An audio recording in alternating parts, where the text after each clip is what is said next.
Hello, everyone. Welcome back to my channel. I want to talk today about another article. You can find it on Fortune. It could be on a few other channels. I don't pay for this, so I'm going to read you kind of a little bit from where I got it. But this is talking about U.S. utilities are planning a 1.4 trillion spending spree, up to 30% over the next 5 years amid the AI construction boom. Now, if some of you have not heard or looked into it, because I know there are some people that are getting into construction, have been in construction. We know some of the tools may have had upgrades. Some people that are in construction, whether you're a general contractor or subcontractor, and or you just run a middleman business, or you may do government contracting. What's happening is the AI construction boom. Now, I know if you go to Procore is one of the main construction sites that you can visit because they have like construction based software, and even on there they have courses and certifications you can take for their platform other than learning the tools of the trade. So I wanted to go in a little bit about this because for the past, I would say, month or two, I've been diving into more of the AI construction side. I am working on a few other things in the construction industry, but I am more of an engineer, a builder. So I've been kind of diving into a few helpful either YouTube channels or um, courses or school communities that are surrounding or talking about AI in construction. I've even seen, like on my Instagram, some construction apps that some people made. So, for example, estimating, um, what else is it? Or helping to take estimates or just be more accurate, because not all AI is accurate right now, but you can train it to be as accurate as possible, like finding errors or discrepancies, reading contracts. You can even use it to build takeoffs, help it review blueprints for takeoffs. You can do a lot of that stuff now. But the other side is that, I know some people in the field are just like, well, AI is not going to touch our field. And I think I spoke a few videos ago about if you have someone like myself, for example, you have civil engineers who already use CAD, you have robotics engineers, you have all of us who would be already thinking or are going to start thinking, depending on how the money moves and the education moves, we're going to be looking into, building more tools or robotics tools that will be for construction. Now, I'm not going to say this is an AI based tool, but when you look at even 3D printing, China was kind of already 3D printing roads, um, 3D printing homes like years ago, way ahead of the US. And even though it's not an AI tool, but some of the machines they use to build those homes can be more accurate at some point as a robotics tool to build those houses. So it's not saying I don't think it's going to happen soon, but when we're looking at 1.4 trillion spending, there's a lot of projects that are going on around the U.S. Some data centers isn't the only type of construction project that's happening, and you can ask different contractors or people who've been in construction for so long. There's areas in the U.S. that are building houses, and quite as kept. There's houses being built here in California as well, regardless of what people are saying. Where I live, they're planning to add an additional 5,000 more houses because the population is growing here. So you have construction going on. You know, you do finally have some infrastructure uh, construction that is happening. I know people talk about the railway. When I'm traveling back home to my parents, I do see some areas that are being built for the rail line. Some are just extending freeways. Um, but there is construction happening, and it's going to happen more and more because America alone has been lacking on the infrastructure level. We have, you know, for a long time. And I can say because, you know, Congress or in the political sphere, they've been talking about the infrastructure bill. But again, you know, when you have the fight for everything else outside of America and not for Americans, I think this is a good move, especially. Again, I don't agree with everything Trump does, but during his administration, you do see that moves are happening, you know, within this space, and even in states that may not have gotten a lot of love, you know, and some of those are the southern states down there. You know, one thing, and I'm going to probably talk about this soon, but even Texas is looking to launch their own. Gosh, it's skipping my mind right now. Um, but their own financial marketplace, kind of like where the Dow and all that happens. They're just doing it more locally, and that's not a new thought to do it like that. It's just more that they're looking to have their own going on, and you know, me being a native of California, it's about understanding that you want to get people to work. Even California is starting to do more initiatives that I've seen towards education, pushing towards education or trading, you can say, in the trade space. So I know California isn't the only one. I know Texas and Florida isn't the only one. Again, some of those other southern states, they need to hop on board and, you know, get those people trained, you know, especially a lot of those people who are idle, where there's no jobs. You need to bring jobs there, you know, and some people don't understand that when we talk about data centers or certain construction, you know, there's still hospital construction happening, you know, but no one's talking about that, right? But these things are happening, and now we see that there's going to be more money spent here in the U.S. And sometimes you have to see what's the trade-offs. Why is Trump administration trying to stop the stronghold of EPA and a bunch of other regulations that may have stopped the progress of American innovation?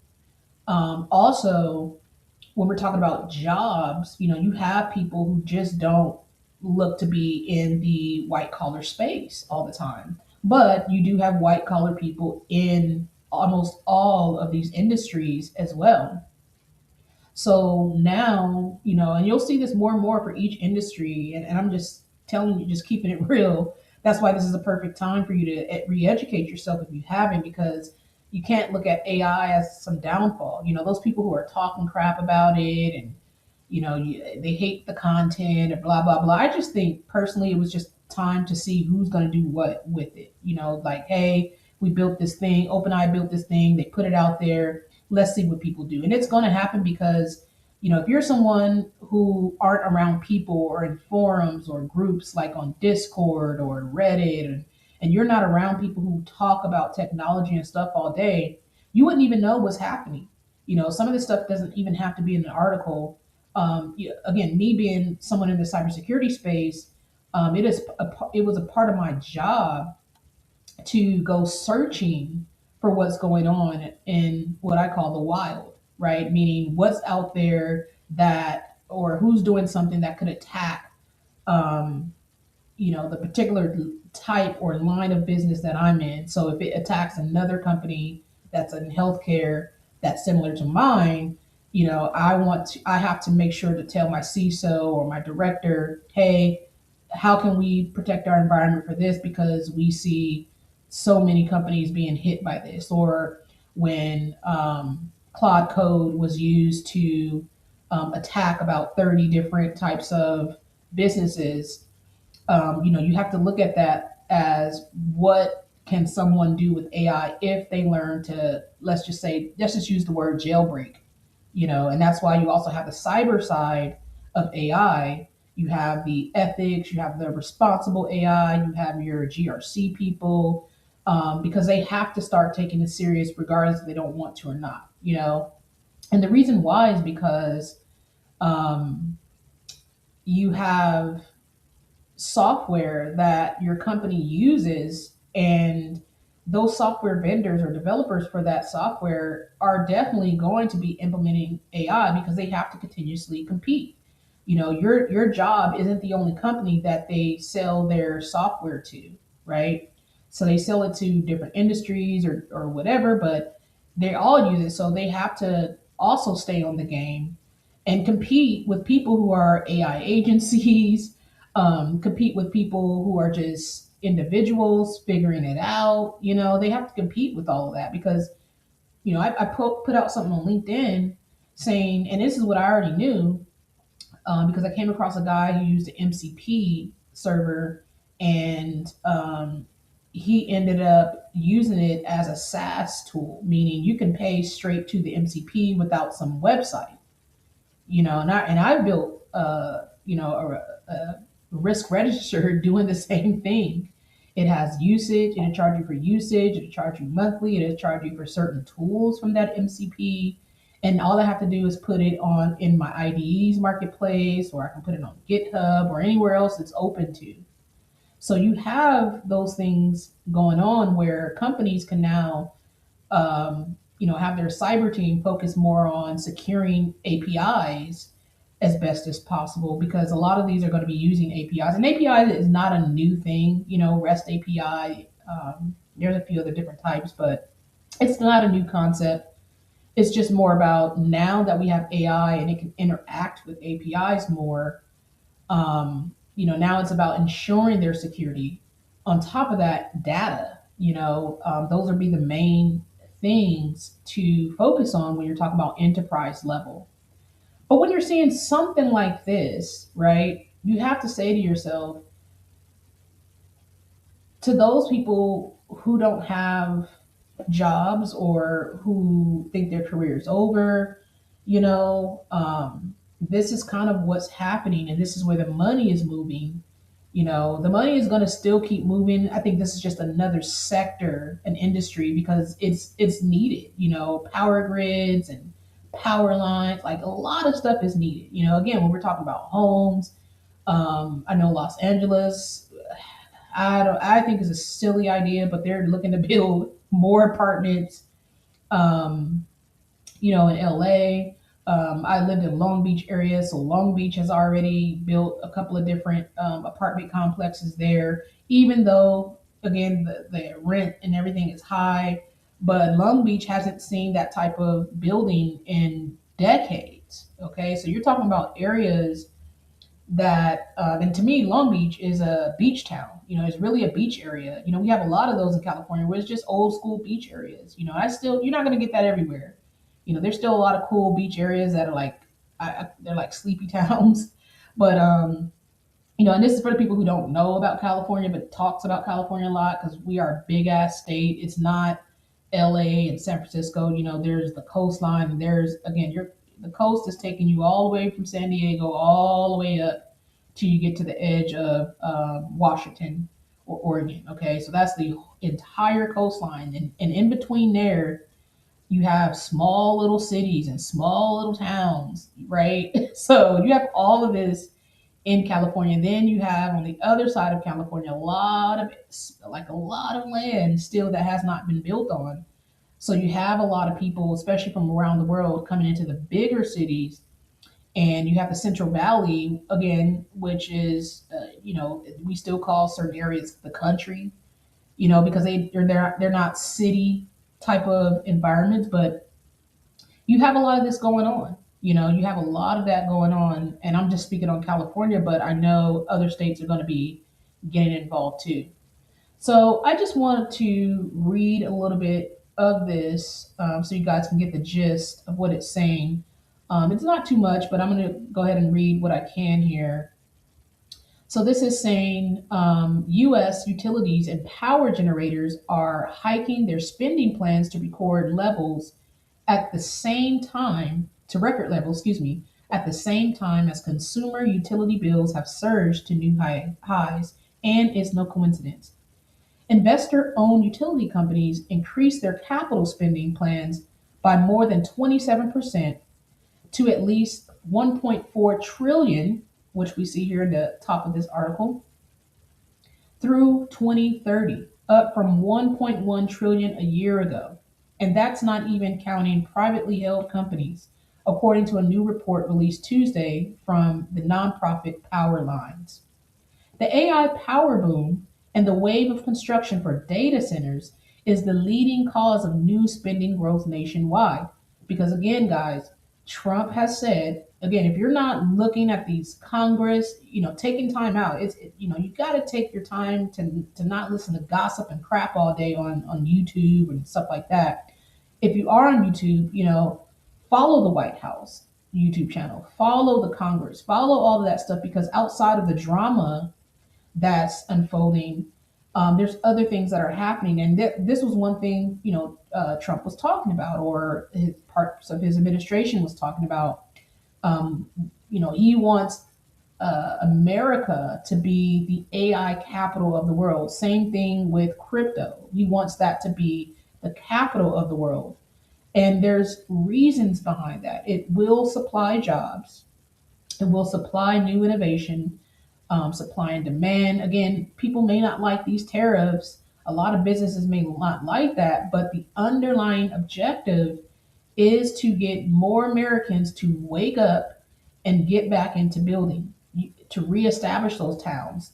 Detroit can get into, and I'm just putting this out there, it's not saying that it happened or not, but they can establish a manufacturing or a factory again or facility to help develop EV power banks, for example, because we talk about battery power, right? So you have this going on, and you have these states that can take advantage, especially these blue states that always want to raise taxes. It's as if they're not trying to totally buy in to what we need to spend on, right? So that Americans can have those jobs, starting from your high school or junior high age kids. Okay. So it says here, um, it's up from 1.1 trillion a year ago. So it's increased 27% as I mentioned. And that's not even counting privately held companies, according to a new report released Tuesday from the nonprofit Power Lines. So the AI power boom and the wave of construction for data centers is the leading cause of new spending growth nationwide. But it is convergence of spending causes that have triggered utility bills to spike about 40% since 2021 with no signs of slowing down. So you have an issue that's going on where some of these power companies, even though there's spending going on, there's still increases. And I think people have to realize and have to get on their political candidates. They have to get on the people that represents their district and say, "Yo, we need to figure out how to not let businesses take advantage. It has to be almost criminal. Like you can believe in capitalism, but you do have to make sure there's caps. And where I feel those caps should come in is that you hire auditors, more auditors, train people to be auditors to go in and say, yo, you haven't updated this in 2 years. This needs to be fixed or you cannot have an increase. Same way I felt about landlords, for apartment complexes, especially when they're in college towns. They take advantage of young college students because they don't think you're going to fight and your parents not going to be there, and you're like, man, I want to handle my own business, which you should, but they'll just repaint over stuff and up the price.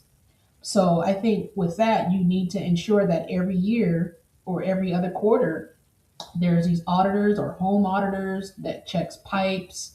That means plumbers that got business, electricians going to have business, HVAC will have business continuously because that's where the money should go, right? That's where the focus should be. Like if you're going to increase prices on people, this is the area you guys need to make sure it's fixed up, whether it's flooring, whether it's cracks, whether it's concrete is not aligned correctly. You know, if you have home inspectors and they give that inspection and they're saying, "Yo, you got this crack going on," I think that's what needs to happen before any company or any industry can go and say we're going to put the price increase on our customers.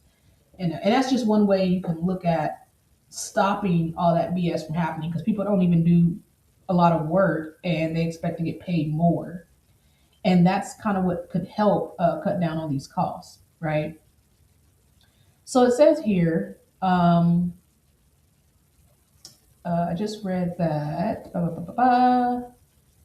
Oh, okay. In addition to the AI era, spending also is growing rapidly because of aging infrastructure, grid hardening from rising extreme weather events and climate change, growing electrification, and population growth. In fact, most of the growth in recent years is unrelated to AI, but the AI data center boom is widely expected to become the leading driver in utilities spending and consumer prices going forward. Now, why is that? Well, AI, again, I don't think a lot of these software companies, I think they have to rethink. And even if you out here developing SaaS tools and all that, you have to really rethink and get ahead of the game that my software may not be um, as valuable in the years to come because AI is here now and I don't need to do all this extra crap anymore. I don't need to do this and that. I just told you someone built the MCP server. I built one and just slapped on, um, charging a subscription to it to access either data or access certain API tools within my MCP server to do certain tasks. And it has AI in it. That's really simple, right? It says investor-owned utilities are signaling a record-breaking wave of capital spending, and history shows that those plans are often a leading indicator of future utility rate increase requests, said Powerline's executive director Charles Hua in a statement. Utilities requested a record high 31 billion in rate hikes in 2025 across the nation, more than twice the near record from 2024, as consumer and political backlash grows over rapid data center and power plant construction nationwide. So again, sometimes you have to, and I'm not saying this is all to look at it all in optimism, right? But I am saying that if infrastructure has to be upgraded, everyone who listens to this channel, these things have to happen. Otherwise, you're going to keep dealing with your blackouts. You're going to keep dealing with the stuff you're dealing with, right? The power outages, or I don't have enough energy, or I got to be limited on this and that. It again. The U.S. has not been updating their infrastructure for probably over a decade now. So now this is why those costs are also there because of the delay, because of not building.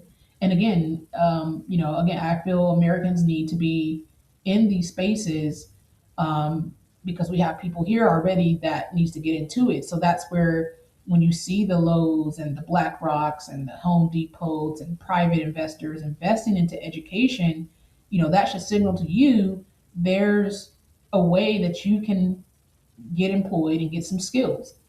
And I'm going to read another article as well, dealing with Australia. But I also said once you learn those skills, once you feel like you have grasped that craft of yours, depending on which trade skill or whatever skill you're going to get into, you can go all over the world because the rest of the world, I'm not going to say everyone, but they'll be lagging behind. So it says utilities requested a high record of 31 billion in rate hikes in 2025 across the nation, more than twice the record of 2024 as consumer and political backlash grows over rapid data center and power plant, construction nationwide. So I already read that one. Let's read Look to the South. It says the biggest bulk of spending is in the South, from Texas to Maryland, where 572 billion in spending is planned. Next up is the Midwest with 272 billion in spending on the books. Now, again, even though some southern states need this, this is very important to understand that some of those other states need this type of infrastructure. They need this type of planning. They need the jobs. They need the jobs. Okay? The South is home to both the nation's biggest population and manufacturing surge, as well as much of the data center growth from, again, Texas to Virginia's data center alley. So it's no coincidence that the top three spenders are all Southern. Charlotte-based Duke Energy leads the way with an industry-wide record high spending plan of 103 billion dollars over the next 5 years, while Florida-based Next Era Energy ranks second at 94 billion. Dollars. And the aptly named Atlanta-based Southern company is next at 81 billion. Dollars. The top non-Southern utility is California's PG&E at almost 74 billion. Dollars. Utilities spent much of their most recent quarterly earnings calls touting their efforts to prioritize consumer affordability and pointing out that hyperscalers and data centers developers are increasingly adopting pay for your own power models. So this is something they're trying to do.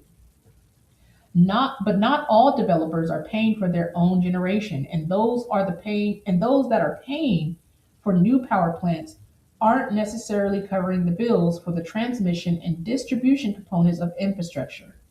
Transmission and distribution accounts for nearly half of all new spending, while another 30% is geared toward new power generation, according to Powerlines. Our business model is hard to understand, and PG&E CEO Patricia Polk on her new most recent earnings call. And it's hard for people to believe and see that you can raise profits and lower rates all at the same time. While most utilities are focusing more on affordability, Powerline said, many utilities remain concerned that there is only so far they can go to stop costs from spiraling out of control while remaining profitable. They argue that without major capital investments in the power system, consumers risk paying for outdated, unreliable, and even dangerous energy infrastructure. But Power Lines also contends that utilities can and should do more to utilize the existing capacity of the power grid. Too often, existing fossil fuel fired power plants sit idle when demand is weaker, or renewable energy facilities generate power that's wasted, such as the wind blowing hard overnight when people are sleeping. Before building too many new power plants, utilities should utilize more tools to make the existing grid more efficient, such as more battery storage, virtual power plants, and other technologies. I do recall one of the governors running for California speaking about virtual power plants. So, you may hear more about that in the upcoming, or you can go research about it. And I may find some stuff on it and we can talk about it too on this channel.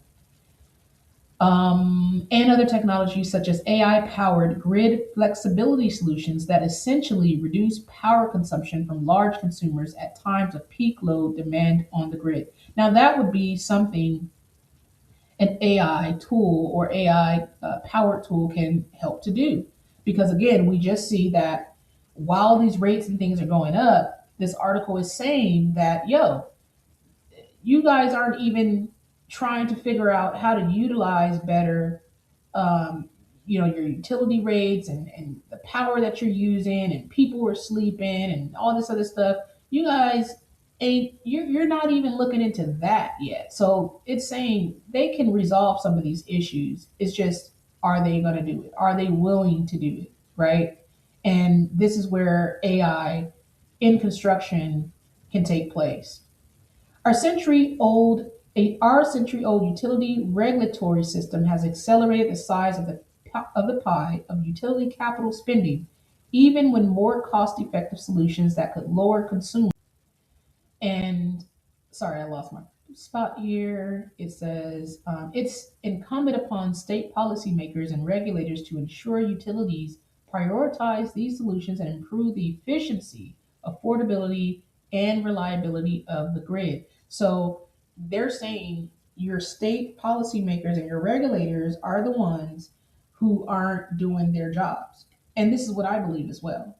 They'll get on the mic and on the camera all day, virtue signaling, worried about the wrong things, worried about things that has nothing to do with Americans, feeding the world, and it's just like, yo, focus on Americans. Again, you could have invested all that money into schools, knowing the schools were doing poor. You could have invested all that money into the schools, back into the schools, brought back all of those programs like wood shop and mechanical shop, and again, I went to a school because I was pretty much kind of done with high school. I would say around my junior year, so I was just taking extracurricular classes or AP courses because I was really into chemistry.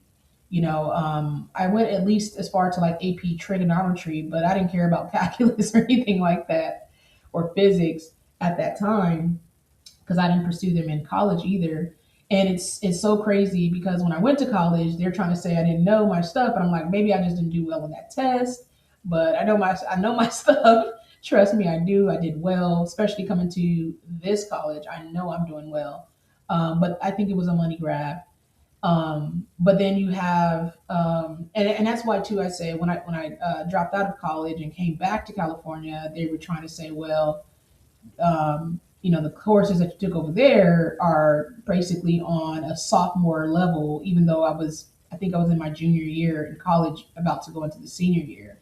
So looking at that is like, from the West to the South, where I went to school, it was like, and the Midwest, it was like they weren't on the same level of what they thought about education. So I can understand that from that point as well.